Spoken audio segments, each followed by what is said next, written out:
Hello, it's day 201 of the Liberator project.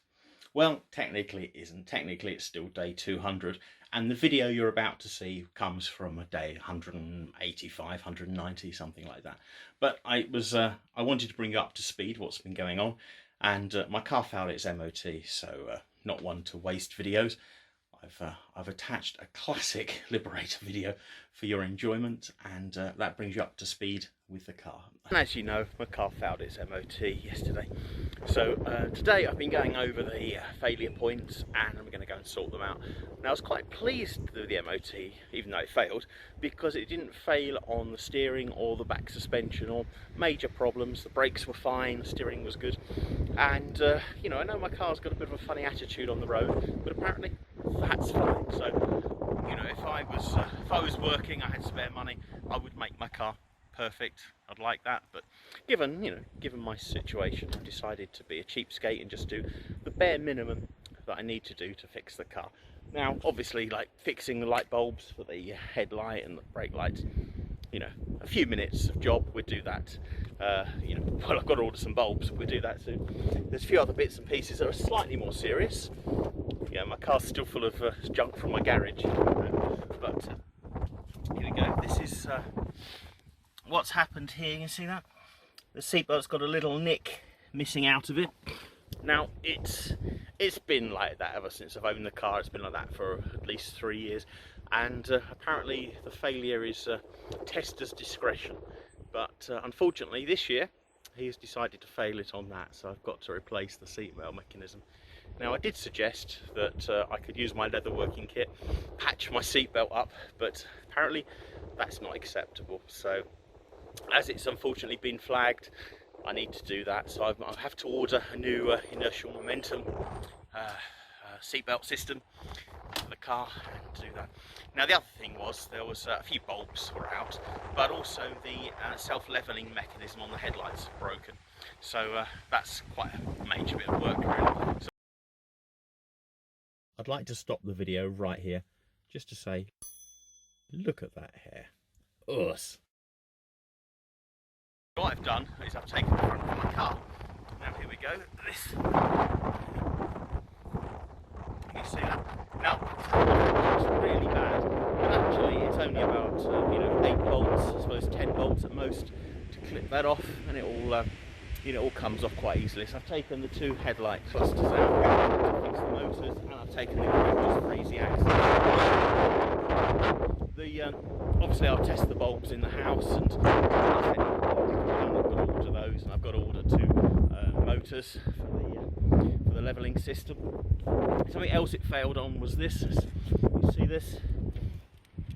This is an indicator bulb, and obviously during time the orange layers burnt off it, so my indicator's white, not orange, so that's a failure. But again, just replacing a bulb is very easy. You know, the motors and everything are a bit more involved, but it's much easier working in the house in weather like this, so I'll do that inside, probably in the kitchen, and replace the modules, then I can bolt them on. I've got to order the parts, and that's my engine. Now, it passed on emissions, and it's, you know, quite pleased with everything really. Nothing major is wrong with the car. This is the Duratec 2.5 V6 24 valve engine that I really like.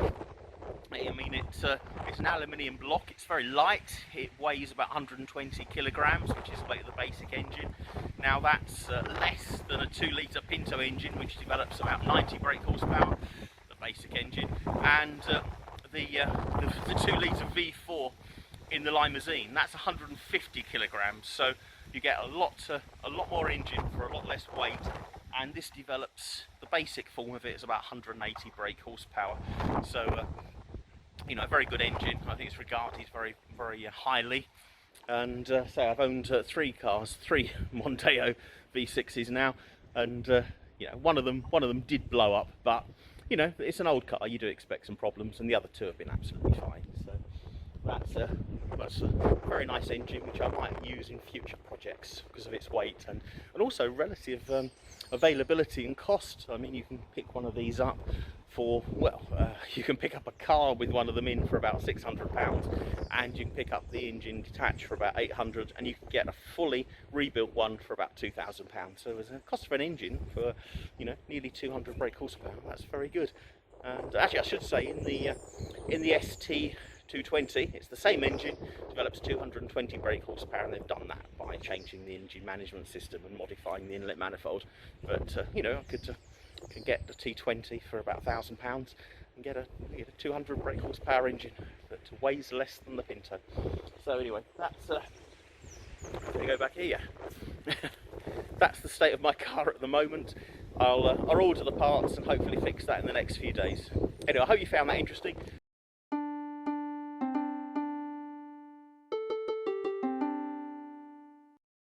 I've just been fixing my car. As you know, I've had a few problems with bits being wrong and whatever, and I've just managed to bolt the front back on my car.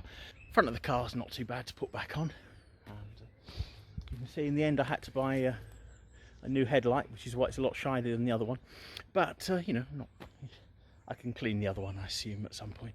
But hopefully tomorrow Mark will be okay, and we can sort out the seat belt.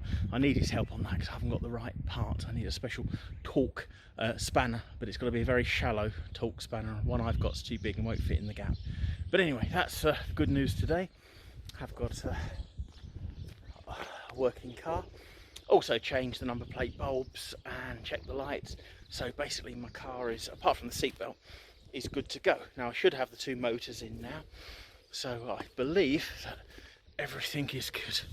Now although it looks fantastic today, it's nice and sunny, it is so cold.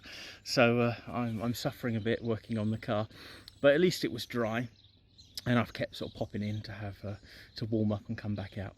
So anyway, that's that job. I suppose it only took about 20 minutes to put the back of the car and undo the bulbs.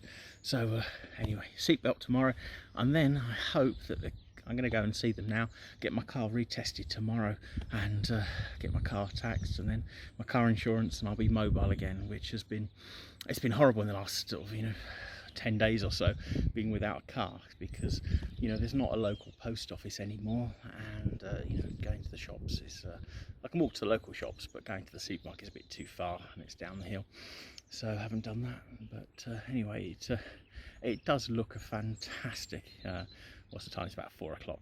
It does look fantastic out here, but if you can see on the ground, there's still snow around. I'll go around this way. There's still snow. And when there's no wind, it's okay, but when the wind picks up, it's absolutely bitingly cold, and that's when you start making mistakes because your hands go numb and you start dropping the spanner. Anyway, I can show you my car working. There we go. So that's all good. Anyway, thanks very much, and I'll see you soon. Bye.